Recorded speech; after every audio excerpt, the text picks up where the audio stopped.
We begin tonight with the crisis in Afghanistan as people try every means possible to desperately flee the Taliban. There are reports of violence and executions. Closer to home, Afghan Hamiltonians are frantically trying to help their loved ones caught in the turmoil. Kelly Botello brings us their story. Desperation as people cling to a U.S. military plane before it took off from Afghanistan's capital of Kabul today. Some hang on to the side of the plane as it takes off. Videos show people falling off as the plane is in the sky. It's painful. So I seen my people, they're suffering there, how bad they're suffering. Akbar Haidari heads the Afghan Association of Hamilton. He says Afghans are trying to get out of the country by any means possible, even if it means clinging to the side of a plane, all to escape the new rulers, the Taliban.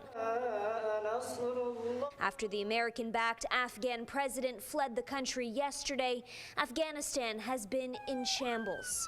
Losing my hope, yeah. He's losing hope that Afghan Canadians will make it safely back to Canada and that Canada will take in the 20,000 Afghan refugees Liberal leader Justin Trudeau has promised. Haidari says he knows of at least 3 Hamilton families, all with Canadian passports, who are currently stuck in Afghanistan and are trying to get back home. Like the Alakouzi family, who live in Hamilton and are Canadian citizens. They traveled to Afghanistan last week to visit a sick family member. We're all worried for their life and for their safety. Alakouzi Feroz and his wife Zakira Alakouzi are worried sick about their family in Afghanistan, who are trapped. Thousands swarmed the airport and gunshots could be heard earlier today, but no commercial flights have been leaving. There are reports that assassinations by the Taliban are already starting. The brutal regime that ruled the country before the 9/11 attacks are especially cruel to women. She's scared.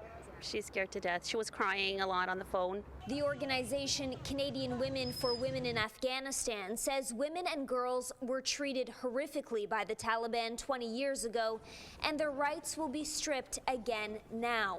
They were absolutely secondary citizens. Girls could not go to school, women could not go to university, they couldn't work.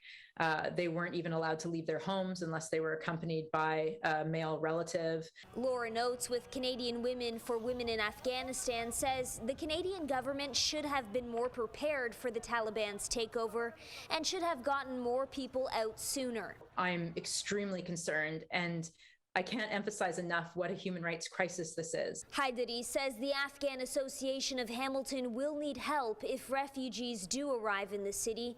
For now, Afghan Canadians are just praying that more people will be able to escape the Taliban.